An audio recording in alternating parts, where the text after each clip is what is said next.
Did you know that one murder in 656 split Islam forever? Uthman ibn Affan, the third leader of all Muslims, was reading the Quran in his home when angry rebels broke in and stabbed him to death. But why did they hate him so much?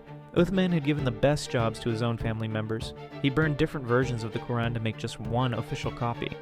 And while ordinary Muslims were poor, he spent huge amounts of money from the treasury on luxury. Furious rebels from Egypt and Iraq surrounded his house in Medina for 49 days, demanding he step down. The 84-year-old refused to fight back or give up power, believing violence would poison his soul. Then the unthinkable happened. The rebels climbed over his courtyard walls and found him reading. As they stabbed him, his blood dripped onto the holy book's pages. This shocking murder instantly divided Muslims. Some supported Ali, Muhammad's cousin. Others backed Uthman's Umayyad family. This split created Sunni and Shia Islam, sparking civil wars that lasted centuries and still shape Middle Eastern politics today.